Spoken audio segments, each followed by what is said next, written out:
요즘은 이렇게 저렇게 아는 사람들을 어디다 적어놓습니까? 이제는 다 수첩에다 일일이 적어놨는데 요즘은 다 핸드폰에 저장하고 살죠. 그래서 이 연락처에 있는 그분들에게 나중에 청첩장을 보내기도 하고 또 부고를 보내기도 합니다. 간단하죠. 그냥 문자나 카톡에 딸려서 보내면 됩니다. 그렇게 전화번호부에 있는 사람들이 우리가 어쩌면 평생 만나고 그렇게 사는 사람들입니다. 물론 제 핸드폰에는 짜장면집 전화번호도 있고 또 어디 가게 전화번호도 있지만은 이렇게 저렇게 우리가 만나는 사람들이 거의 이 핸드폰 안에 들어 있습니다. 그래서 핸드폰을 잃어버린다는 얘기는 새로운 만남, 지금까지의 만남을 통째로 잃어버릴 수 있는 가능성이 있어서 참 당혹스러운 거죠. 연락을 못합니다. 스럽게 다운받지 못하지 않으면 그런 큰 문제가 생깁니다. 그런데 좀 넓게 관계를 갖는 사람들도 있습니다. 얼굴을 모릅니다. 그렇지만 교제를 합니다. 사귀입니다. 팔로워나 구독자가 적게는 몇 사람 안 되는 사람도 있겠지만 수십 명에 달하는 그런 사람들도 꽤 많이 있습니다. 그것이 경제적인 수익이 되어지기도 하죠. 페이스북, 또 트위터, 인스타그램 이런 몇 개나 아십니까? 그런 개인 SNS가 있기도 하고요. 또 유튜브 같은 개인 방송을 통해서 이전과 달리 더 많은 사람들과 사귀고 교제하고 또 관계를 맺고 있습니다. 내가 가지고 있는 유익한 정보를 사람들에게 주는 기쁨을 가지게 되어지죠. 거기에 댓글로 반응도 하고 그렇게 삽니다. 그렇습니다. 인생은 이 땅에서 이렇게 저렇게 여러 관계를 맺으며 살아갑니다. 그러면서 어떤 이들은 나중에 어떠한 평을 내릴까요? 어떤 이들은 우리를 향해 일을 가는 경우도 있을 겁니다. 저주하기도 하고요. 원망하기도 하고요. 또 그분이 하나님을 알거나 또 신에 대한 어떤 것이 있으면 하나님께 고소하는 일도 있을지 모르겠습니다. 그 내용이 서로 오해 때문에 일어나는 일이 있을 수도 있고 진짜 문제가 되어졌기 때문에 그렇게 원망을 가질 수도 있겠죠. 또 그 반대로 어떤 만남은 늘 고마워하고 감사하고 또 못 봐서 아쉬워하고 하는 그런 만남도 있을 겁니다. 기도할 때마다 하나님께 축복하고 그분을 위해서 그 사람을 위해서 기도하는 일들도 있을 겁니다. 참 어렵습니다. 그렇죠? 착하게 산다고 되는 일도 아니에요. 상대방이 오해하고 있으면 이거는 어긋나는 것이죠. 누구인지 모르지만 마음이 간장종지 같으면 또 이게 일이 이렇게 어긋나는 경우도 있습니다. 착하게 산다고 해서 모든 사람들이 다 나를 좋게 봐준 것도 아니고 또 내가 혹으로 다른 사람들이 원하는 대로 그냥 나를 이용해 드세요 이렇게 하며 살아간다고 해서 또 사람들이 나를 옳게 판단해주고 여겨주는 것도 아닙니다. 참 힘듭니다. 삶이라는 게 나는 열심히 산 것 같고 애쓴 것 같은데 참 쉽지가 않습니다. 다른 사람들이 나를 어떻게 볼까 그것에 집중해서 산다고 해서 또 되는 문제도 아닙니다. 내가 가야 할 길이 있는데 그거 제쳐놓고 다른 사람들에게 기준을 맞춰 살아가는 것도 문제의 해결은 아닌 거죠. 한 걸음 한 걸음 내미는 것이 참 어렵습니다. 가까이는 우리 가족에서부터 멀리는 낯선 사람들에 이르기까지 나를 어떻게 판단하고 어떻게 이해할까 참 두렵기 짝이 없습니다. 어떻게 하면 복된 삶을 살 수 있을까요? 여러분 이게 우리 사실은 우리 모두의 궁극적인 질문 아닙니까? 배부르게 먹고 등 따시고 재미있게 사는 것. 그러나 그것을 넘어서 인생은 누구나 내가 어떻게 하면 참 복된 삶을 살 수 있을까? 복된 삶이라는 것은 나가 중심이 아니고 또 다른 사람들에게 어떻게 복을 주는 인생, 사람들에게 유익을 끼치며 그러면서 나는 나의 길을 쭉쭉 가며 이런 인생을 살아갈 수 있을까? 고민을 하게 되어집니다. 그런 고민에 대한 해결을 오늘 성경 말씀을 통해서 한번 해결을 해보려고 합니다. 쉽진 않겠습니다. 오늘 말씀은 마리아와 엘리사벳이 만난 이후에 일어난 일들이죠. 우리는 계속해서 지금 누가복음을 읽고 있습니다. 누가복음을 읽으려고 읽는 게 아니라 사실은 복음서를 처음부터 차곡차곡 가급적 시간의 순서대로 읽으려 하는데, 이 엘리사벳이나 또 세례 요한의 임신, 출생 이런 과정은 다른 복음서에는 없어요. 마태복음, 마가복음에는 없단 말이죠. 누가복음에만 있습니다. 그래서 그 과정을 거쳐가다 보니까 어차피 하다 보니까 어쩔 수 없이 우리는 지금 누가복음을 마치 강의하는 듯하게 따라가고 있는 것 뿐이지만 어쨌든 그런 상황이 있습니다. 마리아가 떠날 때쯤이 엘리사벳이 지금 임신 약 9개월 차 정도 되어지는 그때입니다. 계산해보면 그렇죠. 6개월 때 만났고 3개월 동안 있었으니까 9개월 차 되어지는 겁니다. 마리아가 집으로 돌아갑니다. 그리고 얼마 후에 엘리사벳이 드디어 아이를 낳습니다. 10개월을 채워서 아이를 낳습니다. 예언이 응한 겁니다. 그리고 그로부터 율법의 명령을 따라서 8일이 지난 후에 아이를 할례를 하기 위해서 주변의 사람들이 모여듭니다. 친족들과 또 주변의 이웃들이 아이의 할례를 행하기 위해서 온 거죠. 그리고 여기서 아이의 이름을 지는 문제와 관련해서 약간의 사건이 있습니다.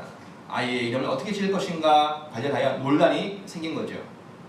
당시 관습에 따르면, 우리도 뭐 그렇게 조금 있긴 남아있긴 하지만 당시 관습에 따르면 유대인들은 할아버지의 이름을 따가지고 아이의 이름을 짓는 경우가 참 많이 있었습니다. 그렇게 하든지 아니면 때로는 차선이기는 하지만 아버지의 이름을 사용해서 그대로 이름을 짓는 경우가 있습니다. 영화배우 중에 자기 아버지의 이름을 자기의 영화배우 이름으로 지은 사람이 있죠. 네, 있습니다. 때로는 아버지의 이름을 사용해서 그렇게 자기의 이름으로, 아이의 이름으로 짓는 경우가 허다했습니다. 여기에서도 아버지 사가랴 이름을 따서 아이에게 이름을 주겠다라고 어르신들이 이야기를 하는 겁니다. 다 그렇게 합의를 본 것 같아요. 아빠와 엄마를 빼놓고 나머지 사람들이 이 아이의 이름을 아버지의 이름 사가랴 이름을 따서 사가랴라 라고 이렇게 짓자, 이렇게 결정을 한 듯 합니다. 그런데 엄마 엘리사벳과 그리고 지금 현재 말 못하고 있는 아빠 사가랴가 반대를 합니다. 그게 일반적인 경우인데 말입니다. 그리고 천사가 가르쳐준 대로 이 아이의 이름을 요한이라고 짓겠다고 하는 거죠. 아마 주변 사람들에게 있어서는 이것은 뜬금없는 듣보잡이었을 겁니다. 아니 갑자기 웬 요한? 그랬습니다.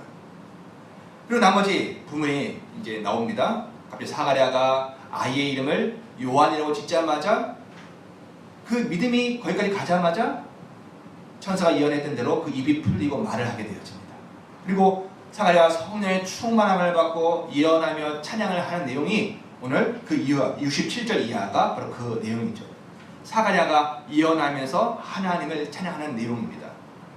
그 찬양에 이런 것이 포함되어 있습니다. 첫째는 하나님께서 당신의 백성을 돌보실 것이라는 것, 그 구체적인 사건이 일어날 것이라는 예언이 들어있습니다. 그들의 죄를 대신 씻어주시는, 그리고 그들에게 구원을 주시는, 그것을 바로 속량인데 속량을 행하실 것이라고 하는 겁니다. 죄가 있는데 그 죄의 값을 대신 치르시고 당신의 백성들에게 구원을 주시는 속량의 작업이 일어날 것이다. 이것을 예언합니다. 둘째는 그 일에 바로 사가랴 자신의 아들인 요한이 어떠한 역할을 할 것이냐, 그것에 대한 이야기를 하는 것이죠. 예언을 합니다. 이 세례 요한이 되어질 이 아이는 그 주인공은 아닙니다. 뭘 해야 합니까? 그 일의 주인공이 오시기 전까지 그 일을 준비해야 하는 일을 미리 하는 자가 당신의 아들 사가랴의 아들 바로 요한이 되어질 것이라고 얘기를 한 겁니다. 그 예언을 받고 하나님을 찬양합니다. 구체적으로 오실 그분이 죄의 사함이라고 하는 구원을 사람들에게 행하실 것인데 그 일이 잘 이루어질 수 있도록 미리 진행하고 준비하고 미리 예수 그리스도를, 주님을 미리 소개하는 일들을 할 이가 바로 당신의 아들 요한이 되어질 것이라는 것을 예언을 하는 겁니다. 그런 내용이 오늘 우리가 읽은 본문의 내용입니다. 저는 한 주간 이 말씀을 쭉 묵상하면서 눈에 들어오고 가슴에 들어온 말씀이 단어가 하나가 있습니다. 그 단어는 마리아와 엘리사벳이 만났던 그 만남 중에서 나왔던 이야기입니다. 50절에 있고 54절에 있습니다. 한번 50절 읽어보겠습니다. 시작. 긍휼하심이 두려워하는 자에게 대대로 이르는도다. 또 54절에요. 그 종 이스라엘을 도우사 긍휼히 여기시고 기억하시되. 오늘 본문 말고 앞에서 지난주에 우리가 읽었던 그 본문에서도 두 번이나 나옵니다. 바로 긍휼. 그리고 오늘 세 번 나옵니다. 그러니까 누가복음 1장에서는 사실은 하나님의 당신의 백성들을 향한 긍휼이 핵심적인 단어가 되어지는 거예요. 바로 긍휼이란 단어입니다. 공동번역 그리고 새번역이라고 하는 다르게 좀 번역을 한 번역서가 있지요. 번역 성경이 있습니다. 거기에는 이 긍휼을 자비로 번역해놨습니다. 자비요. 영어 번역에서도 대부분 다 mercy라고 하는 자비란 단어로 번역해놨고요. 또 어떤 데에서는 신실한 사랑 또는 친절함이라고 번역을 해놓은 데도 있습니다. 드물지만 그렇게 번역해놨습니다. 여러분, 긍휼, 자비라고 하는 단어의 의미는 뭡니까? 성경에서 자비는 무엇입니까? 불교가 가지고 있는 핵심 내용이 자비인데 그 자비와 오늘 성경이 오늘 우리에게 이야기하는 자비는 좀 다른 자비입니다. 국어사전에서는 보통 자비를 불쌍히 여기고 돌봐주는 것을 이야기합니다. 불교에서도 이 이야기를 하는 것이죠. 그런데 성경이 이야기하는 자비는 좀 다릅니다. 그것은 내 안에 원래 내 마음 말고 또 다른 연민이나 불쌍히 여기는 것이나 그런 동정이 내 마음에 쑥 들어온 거예요. 근데 그것이 나의 기본적인 마음의 태도와 막 싸우는 거예요. 그러니까 내 마음에 갈등이 생기고 괴로움이 막 증폭이 되어집니다. 무시하면 상관이 없는데 그 연민과 동정과 사랑과 애정이 내 마음속에 막 커져가면서 내가 고통이 되어져요. 그 고통 때문에 발생되어진 태도나 아니면 감정을 성경에서 자비라고 이야기하는 겁니다. 불교의 자비와 좀 다릅니다. 그렇습니다. 성경에 말하는 자비는 그냥 내가 아무 생각도 없이 그냥 툭툭 나오는 감정과 태도, 원래 있는 것, 그런 게 아닌 거예요. 필연적으로 자기 안에 괴로움이 먼저 일어나야 나오는 것이 이 자비입니다. 누군가를 동정하고 또 불쌍히 여기다 보니까 마음이 막 괴로워지는 거예요. 막 동일시가 되어져.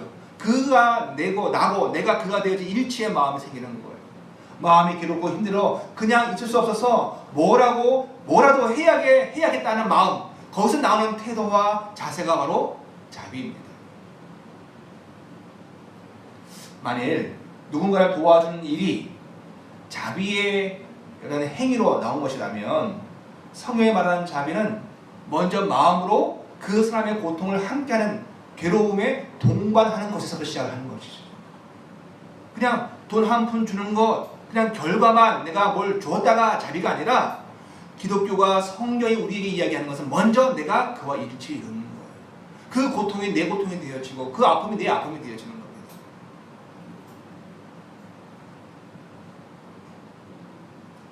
행위만 일어나는 업무적인 행동이 아니라는 것이죠. 또는 나는 그냥 넉넉하니까 있어도 그만 없어도 그만이니까 아무 피해도 없으니까 그냥 남 도와주자, 이런 것도 성경에 말하는 자비는 아닙니다.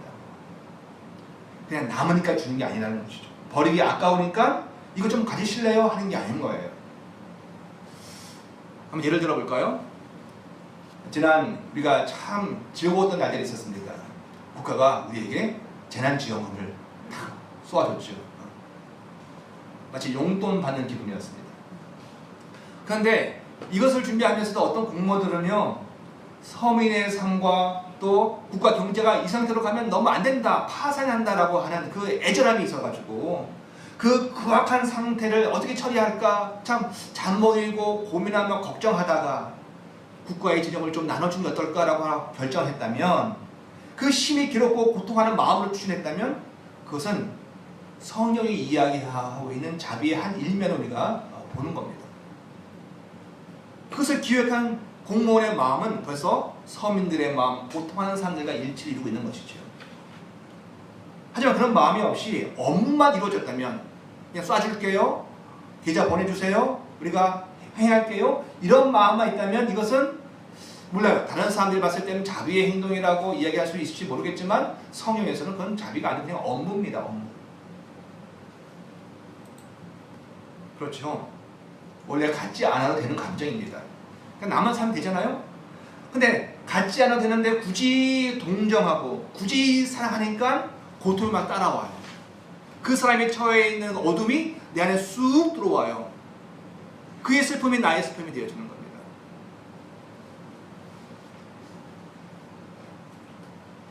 예전에 내가 내 안에서 아이를 유산한 경험이 있는 엄마들은 유산을 하는 또 다른 엄마들의 마음을 금방 이해를 하더라고요. 그 슬픔, 갑자기 뱃속에서 사라진 그 아이에 대한 그 허전함과 그 내가 무엇인가 잘못하지 않았을까 하는 여기는 죄책감, 그것 때문에 자기도 그 마음을 같이 마음을 먹고 갖게 되어지고 함께 울게 되어지죠.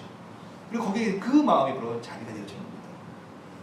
자비는 뭔가를 주는 게 아니고 그 전에 그와 내가 먼저 하나가 되어지는 겁니다. 고통을 함께 겪는 겁니다. 그 고통을 짐지고 행하는 그것이 바로 성령이 말하는 자비이지요. 여러분, 경제적으로나 물질적으로 또는 심리적으로 도움을 받을 때 돈만 오는 경우가 많고 프로그램만 실행이 되어지는 경우가 참 많이 있습니다. 그러면요, 사람이 안 바뀌어요. 노숙자들에게 돈을 주고 또 잠자리를 제공하고 한다고 해서 사람이 바뀌지는 않습니다. 그냥 물질적인 상황만 개선시켜 주는 거예요. 이건 누가 하는 겁니까? 이건 국가가 하는 겁니다. 이건 국가가 하는 일이에요, 그냥.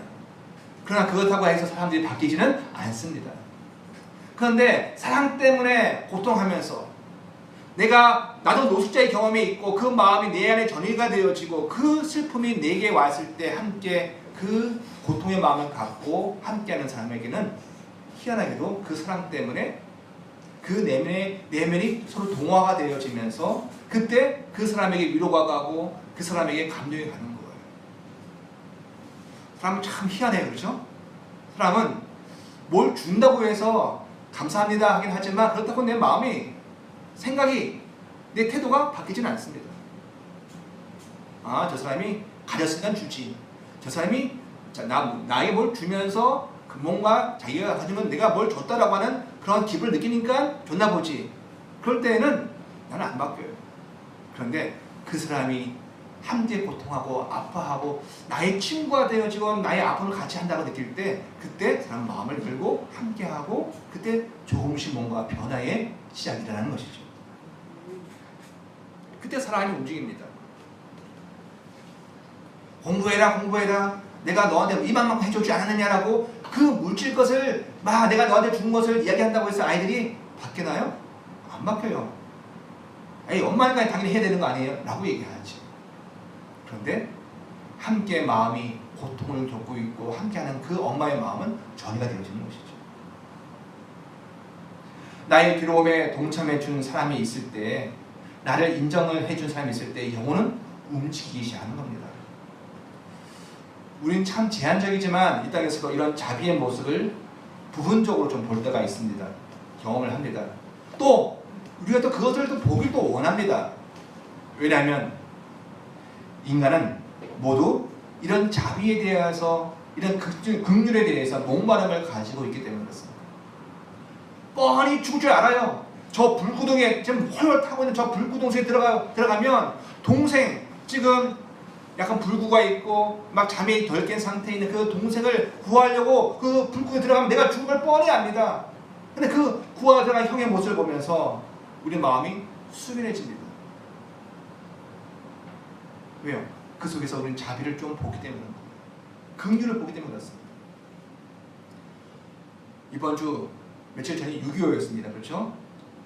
지난 6.25 기념일 몇 주년이었어요? 6.25? 70주년이었습니다. 그때 그동안 못 들어온 전사자들 유해가 국내에 들어왔습니다. 당시 몇 살이었을까요? 20살 때, 20대였어요. 일병도 있고 중사도 있고 막 그렇더라고요. 그들이 나라를 지키다가 70년 전에 다 돌아가신 거예요. 그냥 방치되고 있었습니다. 근데 그들의 유해가 이번에 미국을 거쳐서 한국으로 딱 들어왔습니다. 6.25 70주년에 맞춰서.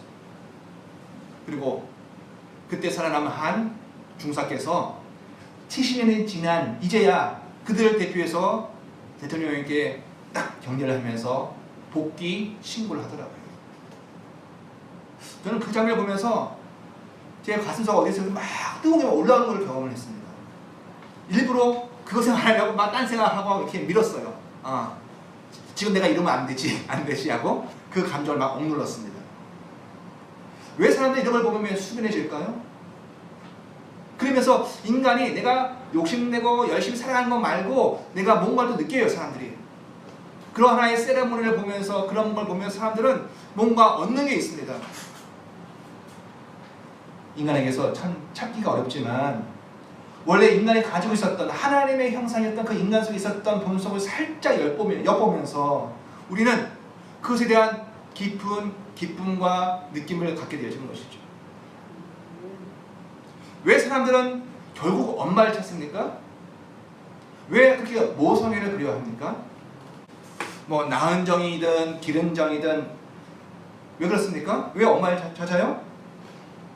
책임져 주려고 한다는 그 사랑 때문에.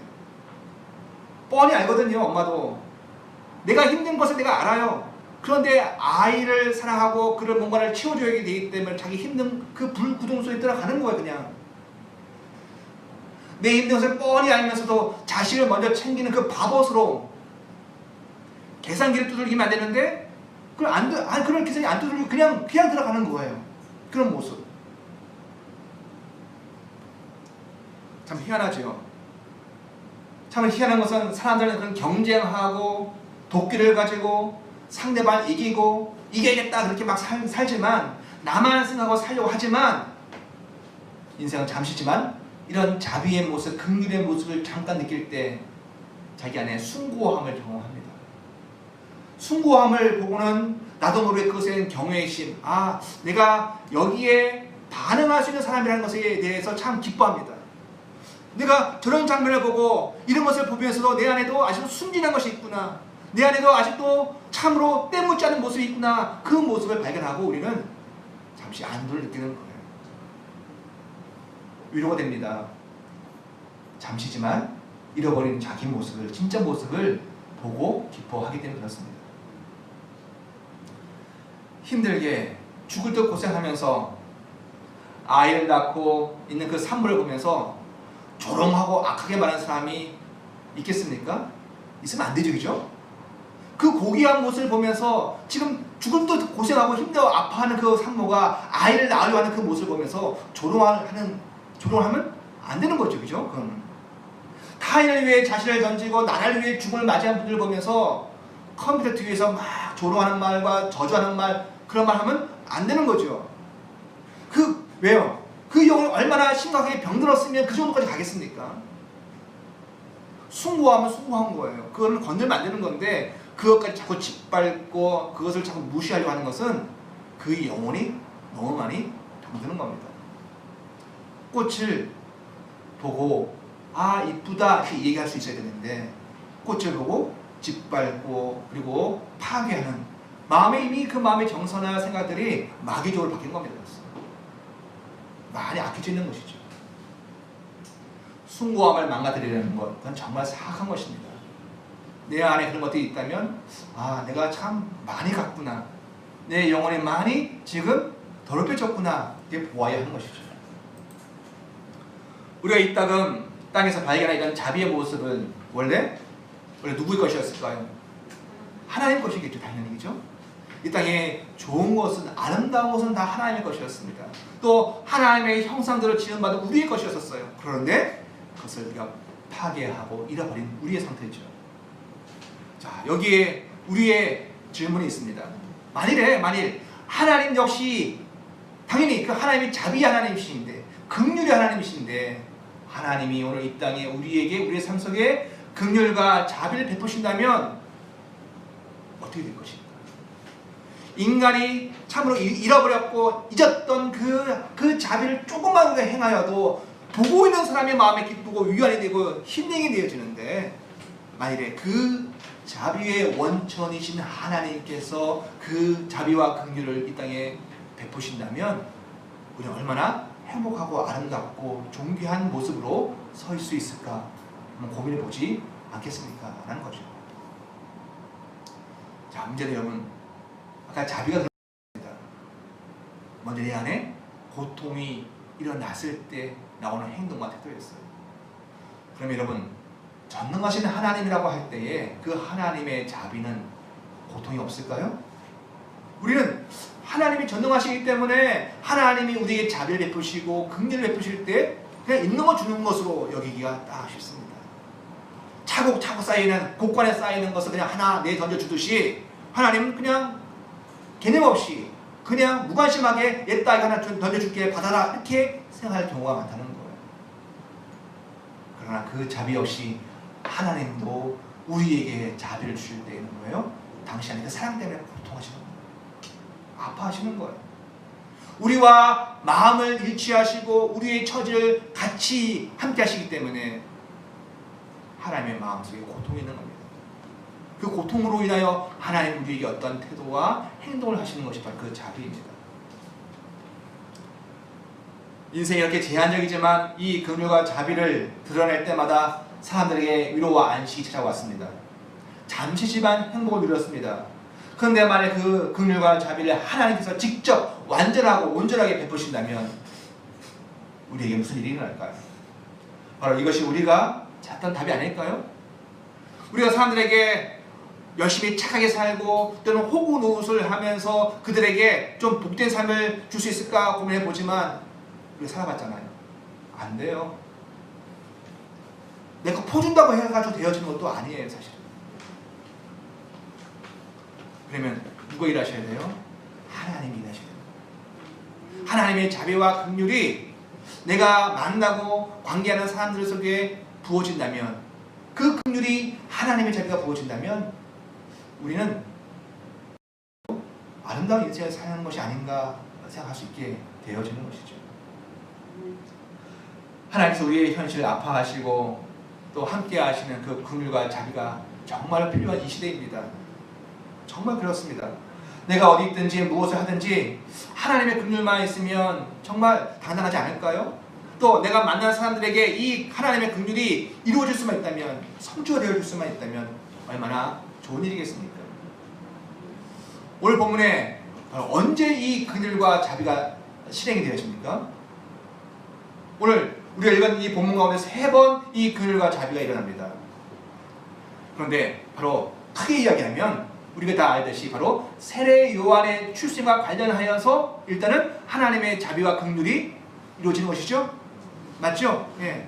바로 지난주도 마찬가지고 이번 주도 계속해서 이 자비와 긍휼이라는 것은 세례 요한의 출생과 관련되어지는 겁니다. 그런데 이 세례 요한의 출생이 다른 사람의 출생과 다른 이유는 뭔가요? 그의 출생은 이 세상을 구원하시기 위해 오시는 하나님의 아들 예수 그리스도와 관련이 있는 그런 출생이었습니다.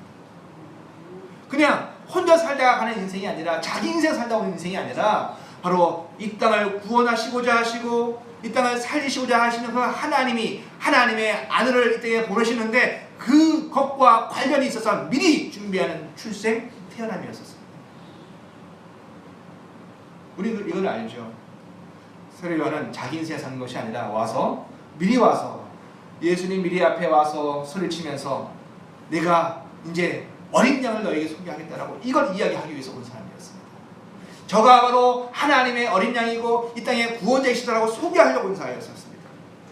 그 역할 때문에 바로 하나님은 당시 일을 하시는 겁니다. 우리 하나님의 마음속에 있는 그 사랑이, 그 특별히 원래 그 사랑이시고 긍휼이시고 또 자비이신데 그것이 특별히 밖으로 표현되어진 것은 이 땅을 구원하시고자 하시는 하나님의 일과 관련이 있을 때에 특별히 이 일이 일어나는 것입니다. 오늘 본문에서 이 긍휼과 자비는 세례 요한과 관련해서 몇 번이요? 3번 나옵니다. 이 땅에서 하나님의 긍휼을 일으키는 사건이 되었습니다. 어떤 이의 태어남은, 어떤 이의 탄생은 하나님의 긍휼을 일으키는 사건이 되었습니다. 왜요? 다시 얘기하면 예수 오심과 관계가 있으면 그 일이 일어나는 것이었습니다. 인생들이 슬픔과 고통과 죽음에 처해 있는데 그것을 자신의 것으로 받아들이시고 아파하신 그 하나님의 행동이 세례요한과 관련하여서 일어나는 것이었습니다. 자, 첫 번째 어디였습니까? 누구에게 이 긍휼과 자비가 베풀어집니까? 첫 번째는 세례요한이 탄생하면서 그 모친 엘리사벳에게 하나님의 긍휼이 베풀어집니다. 자, 58장을 읽겠습니다. 시작. 이웃과 친족이 주께서 그를, 더 정확하게 그녀죠. 그녀 누구예요? 엘리사벳입니다. 그녀를 크게 긍휼히 여기심을 듣고 함께 즐거워하더라. 아멘. 어떤 면에서는요, 하나님은 거시적이고 거대한 하나님이시지만 굉장히 세밀하시고 작은 것에서도 관심을 가지시는 분이십니다. 하나님의 긍휼이 어디 미쳐요? 평생 아이 없이, 당시에 필요했던 평생 아들 없이 살아갔던 이 엘리사벳에게 마치 저주받은 모양으로 사람들에게 말거리가 되어졌고 수근수근거리는 그 대상이 되어진 엘리사벳에게 그 수치를 제거하시는 하나님의 긍휼이 그에 임하는 거예요. 여러분, 주님의 일에, 주님의 나라에 참여하면 하나님께서 가장 기본적으로 우리 개인의 삶 속에 이 긍휼을 베풀어 주십니다. 두 번째는요, 어디 있습니까? 자, 우리 72절 읽어보겠습니다. 시작. 우리 조상을 긍휼히 여기시며 그 거룩한 언약을 기억하셨으니. 여러분, 이 조상들은 이미 살아있습니까? 죽어있습니까? 이미 죽은 사람들입니다. 누굴 필두로 해서요? 아브라함을 필두로 해서 수없는 믿음의 조상들이 그들에게 하나님께서 지금 은혜와 긍휼을 베푸시는 사건이 되었습니다. 여러분, 아니 이미 죽어서 우리 신앙으로는 이미 잠자는 자, 그에게 무슨 긍휼이 필요해? 왜 필요할까요, 여러분? 저는 이 말씀이 너무 은혜가 되었습니다. 최근 우리나라에 에티오피아가 자꾸 검색으로 뜹니다. 에티오피아. 그럼 에티오피아 하면 뭐가 생각이 나십니까? 커피죠. 예가체프. 저희 거기 아주 향이 좋은 에티오피아 커피가 가장 생각이 납니다. 근데 커피 말고 요즘 뜨는 이야기들이 있습니다. 특별히 6.25 참전 용사들에 대한 이야기들이 자꾸 뜨죠. 국가에서 마스크를, 그 귀한 마스크를 보내요. 바로 참전 용사들한테 보내는 겁니다. 에티오피아에 있는 그들에게 보내는 거예요. 에티오피아는요, 1951년부터 1956년까지 가장 최정예 부대, 황제의 근위병 중에서 뽑아서 한국에 보냈습니다. 총 637명을 한국 전쟁에 보냈습니다. 근데 그 중에 121분이 전사했어요. 돌아가셨습니다. 그리고 부상자가 536명이나 되어졌습니다.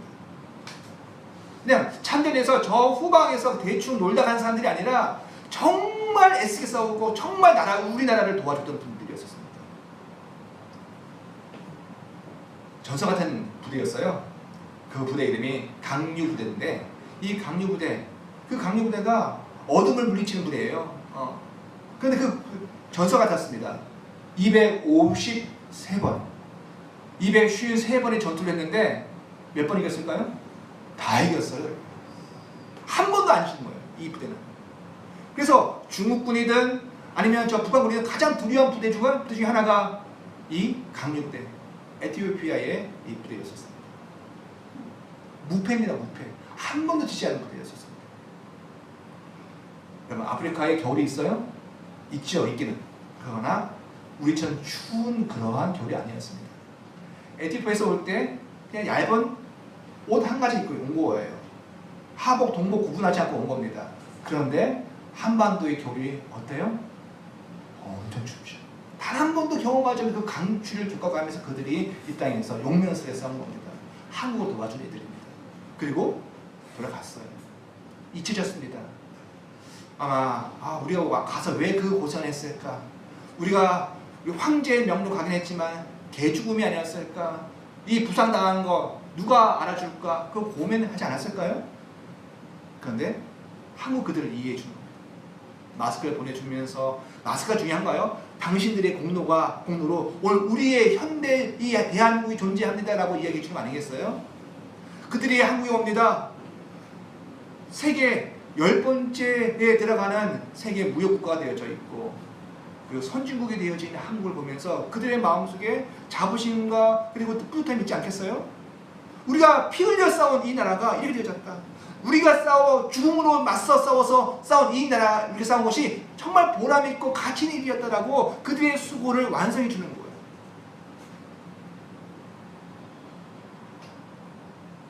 여러분, 우리 앞선 세대의 사람들의 수고와 눈물과 아픔을 완성해 주는 누구예요? 오늘 우리가 사는 우리들입니다. 우리는 사명이 있는 사람들, 그런 면에서도요. 그런데 영적으로 마찬가지입니다. 아브라함이 이야기하고 이삭과 야곱과 수많은 믿음의 사람들이 그렇게 수고 믿음의 길을 살아갔는데 그들이 경험한 건 뭐예요? 그냥 단지 현실과 물질과 관련해서 조금은 나아짐, 때로는 배고픔, 그걸 끝난 거예요. 그들이 기대하고 목적하는 건 언제 이루어지는데요? 예수 오시고 다시 오시고 재림 속에 이 땅에 하나님의 나라가 올 때에 완성이 되어지는 거예요.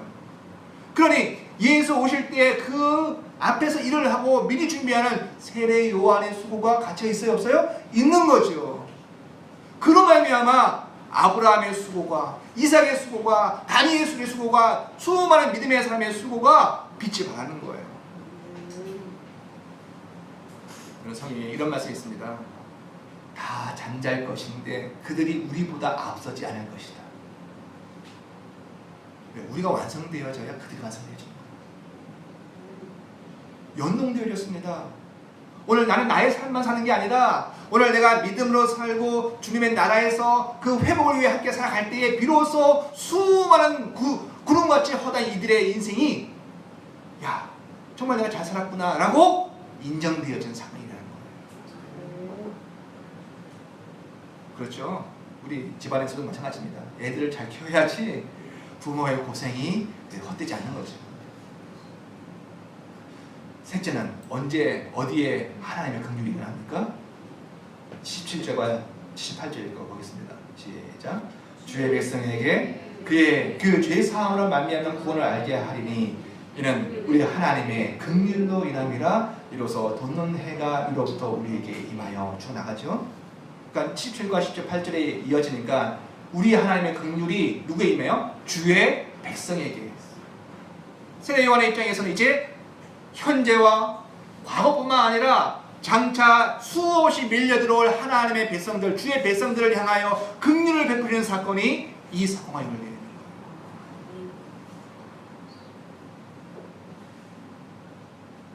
오늘 저는 세례 요한을 이야기하고 싶은 게 아니에요. 그렇죠? 오늘 우리는 내가 인생을 잘 살아야지 애쓰고 수고하고 해도 돌아보면 한숨과 아쉬움과 미래만 남아요. 그런데 하나님이 오늘 우리에게 말씀을 통해서 우리를 통하여서 사람들에게 긍휼을 베푸시고 하늘의 복을 베푸시는 역사적이고 위대한 사건들을 일어나게 하실 수 있다는 거예요. 어디에요?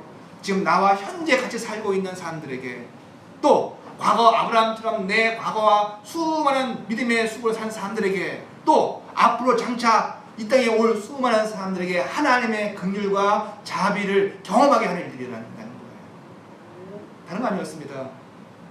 그리고는 뭐가 연결되었어요? 오실 예수 그리스도와 연관되어 있는 거예요. 주님 말씀하십니다. 화염 방사기로 모든 걸 다 불태울 것이다. 근데 남는 건 뭐예요? 남는 것만 진짜예요. 남는 것만. 결국 예수 주님만이 우리의 유일한 희망이고 그분과 연결된 우리의 삶만이 오늘도 주님의 긍휼을, 주님의 자비를 이 땅에 부어내리게 하시는 하나님의 역사가 일어나게 되실 것입니다. 사랑하는 성도 여러분, 우리는 인생을 살면서 아쉬움도 많고 그리고 후회도 많습니다. 그러나 오늘 주님과 연결되어진, 다른 말로 예수 그리스도와 연결되어짐으로 오늘 내가 그 예수 그리스도와 연결되어 삶을 통하여 하나님이 자비의 비를 이 땅에 내리시는 은총이 우리 가운데 충만하시길 기도드립니다. 기도하겠습니다.